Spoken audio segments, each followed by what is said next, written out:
বিভিন্ন জায়গায় গাড়ি আটকে, গাড়ির গ্লাস ভেঙে, গাড়ির উপরে আক্রমণ করে আমাদের সাথীদেরকে হতাহত করা হয়েছে। 3:30 থেকে 4টার মধ্যে টঙ্গী ইজতেমা ময়দানকে কেন্দ্র করে সংঘর্ষ হয়েছে।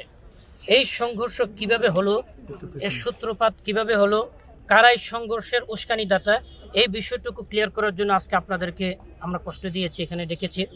আমরা আপনাদেরকে স্পষ্ট করে বলতে চাই, যেহেতু টঙ্গী ইজতেমা ময়দান তাবলীগের কার্যক্রম পরিচালনা করার জন্য বরাদ্দ করা হয়েছে। আপনারা জানেন, যখন তাবলীগের মধ্যে একটু ঝামেলা সৃষ্টি হলো, দুইটা ভাগ হয়ে গেল, তখন সরকার টঙ্গী ইজতেমা ময়দানের দায়িত্ব নিজ হাতে গ্রহণ করলেন।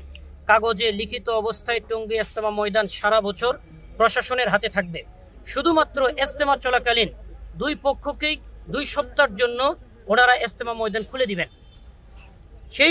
সেই প্রেক্ষাপটেই আমরা টঙ্গী ইজতেমা ময়দানে গত 7 বছর কোনো জোর করি নাই, যেহেতু শুধু ইজতেমার সময় আমাদেরকে টঙ্গী খুলে দেওয়া হবে। এইবার আমরা এই সরকারের সাথে যোগাযোগ করেছি, যেহেতু মাঠটা সরকারের হাতে থাকে, কিন্তু সরকার নিজ হাতে না রেখে এক পক্ষকে বুঝিয়ে দিয়েছে।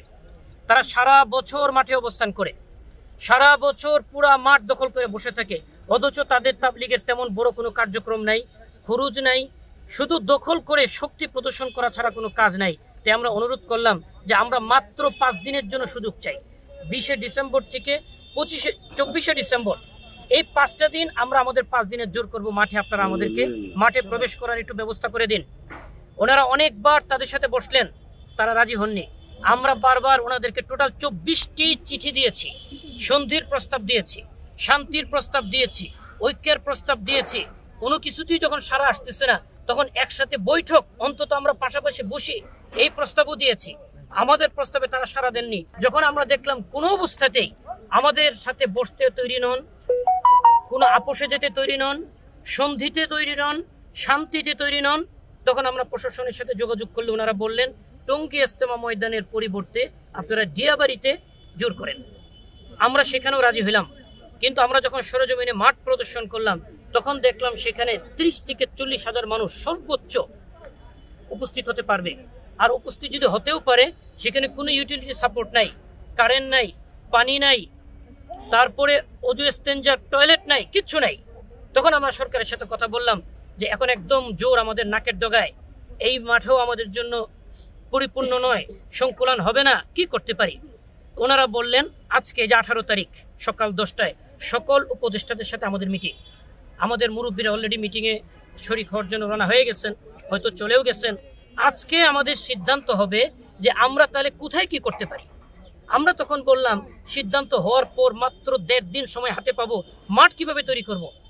তখন ওনার সরকারের পক্ষ থেকে প্রস্তাব ছিল আমরা আমাদের সাথীদেরকে ঢাকা ঢুকিয়ে ফেলবো, এরপরে ডিয়াবাড়িতে অবস্থান করাবো। সিদ্ধান্ত হওয়ার পর যেখানে আমাদেরকে জোর করতে বলা হবে আমরা সেখানে চলে যাব। কালকে আমাদের সাথী ভাইরা অলরেডি সারা বাংলাদেশ থেকে রওনা হয়েছিলেন। বিভিন্ন জায়গায় গাড়ি আটকে, গাড়ির গ্লাস ভেঙে, গাড়ির উপরে আক্রমণ করে আমাদের সাথীদেরকে হতাহত করা হয়েছে। এরপরও সাথীরা অত্যন্ত ধৈর্যের সাথে, সহনশীলতার সাথে টঙ্গী ইজতেমা ময়দানে এসে পৌঁছছেন। রাত তখন 2:30 থেকে 3টা।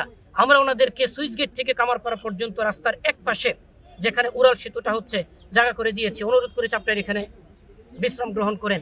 ঠিক রাত 3:30টার দিকে এই জায়গা থেকে, এই যে কামারপাড়া ব্রিজের নিচ থেকে আমাদের সাথীদের উপর আক্রমণ করা হয়েছে।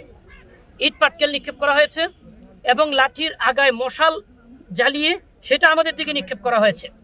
তখন আমাদের সাথীরা তাকবীর দিয়ে যখন সামনের দিকে আসলেন, তখন একটা ধাওয়া পাল্টা ধাওয়ার পরিস্থিতি তৈরি হয়েছে এবং আমাদের সাথী সংখ্যা অনেক বেশি ছিল। ওনারা প্রথমে তো নামলেন, পরে যখন দেখলেন যে ময়দান ওনাদের পক্ষে নয়, কন্ট্রোলের বাহিরে, তখন ওনারা দৌড়ে মাঠের দিকে প্রবেশ করা শুরু করলেন।